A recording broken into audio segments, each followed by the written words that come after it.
Gentlelady from Georgia, Ms. McKinney. Oh, thank you, Mr. Chairman.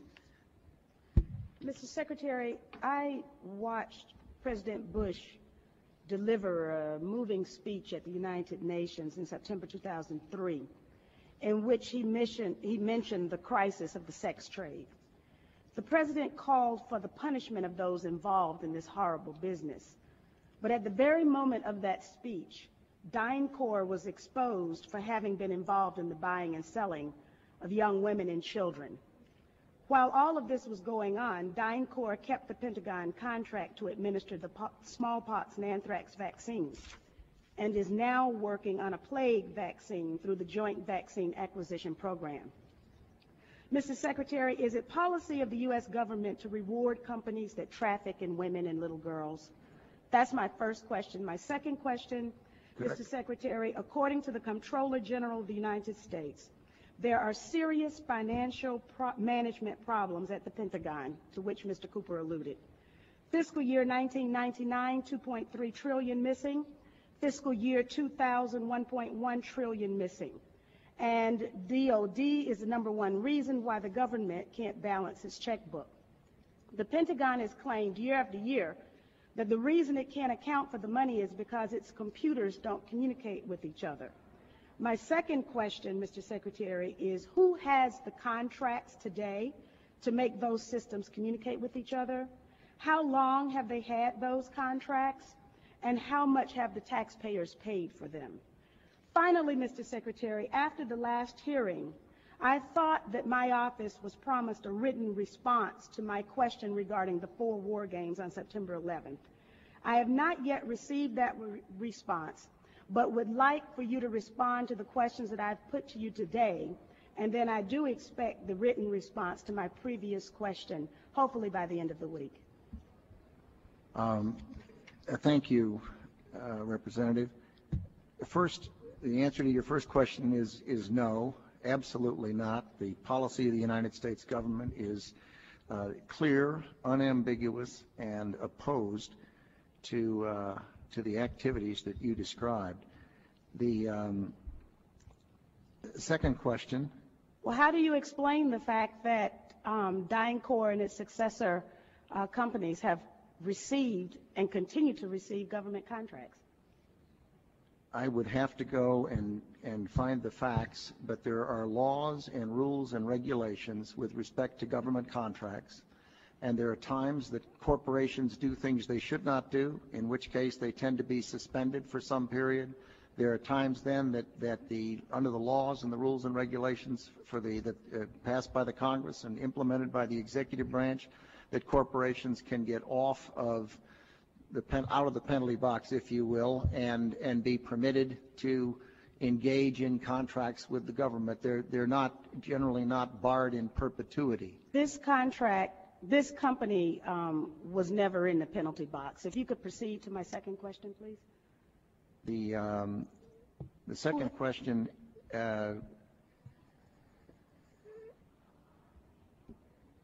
I've forgotten what the second question was. I think Ms. Jonas knows it. Okay.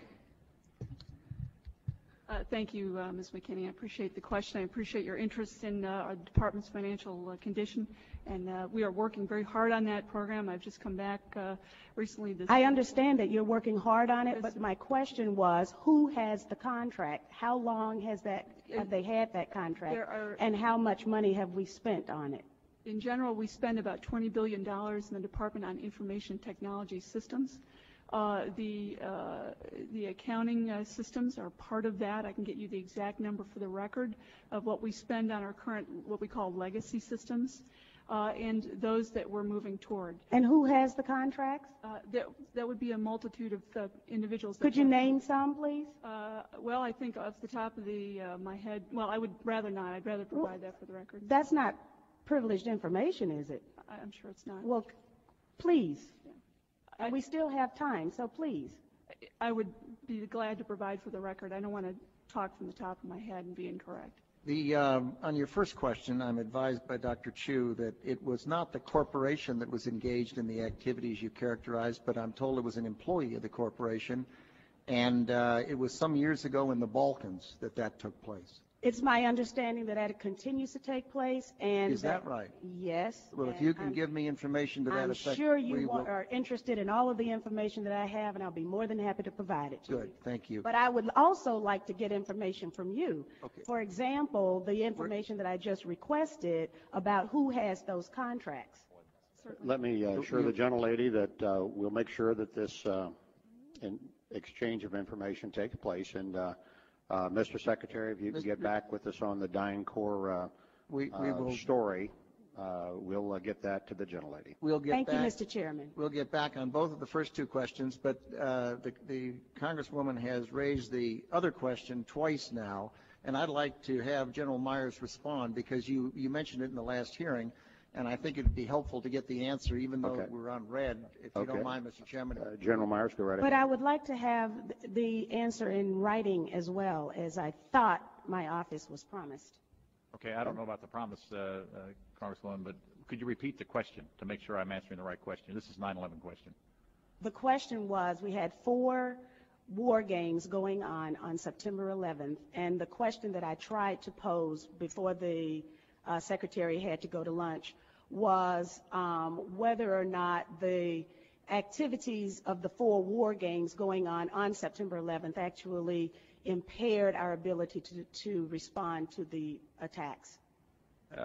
The answer to the question is no, did not impair our response. In fact, General Eberhart, who was then the commander of North American Aerospace Defense Command, as he testified in front of the 9/11 Commission, I believe he told them that it enhanced our ability to respond, given that NORAD didn't have the overall responsibility for responding to the attacks today. That was an FAA responsibility. But they were 2 CPXs.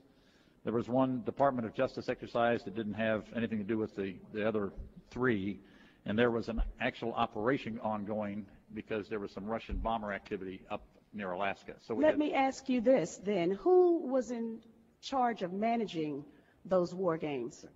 And General, why don't you give the best answer you can here in a short period of time, and we'll. The gentlelady wants to get a written answer anyway, and then we can move on the to other important thing folks. to realize is North American Aerospace Defense Command was responsible. These are command post exercises. What that means is all the battle positions that are normally not filled are indeed filled. So it was an easy transition from an exercise into a real-world situation. It actually enhanced the response. Otherwise, it would take somewhere between 30 minutes and a couple of hours to fill those positions, those battle spaces, with the right staff officers.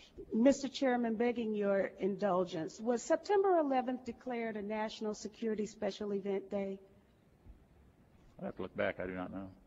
You mean after the fact or before the No, because of the activities going on that had been scheduled at the United Nations that day. I'd have to go back and check. I don't know. Thank you. Okay. I thank the gentlelady. The chair would ask the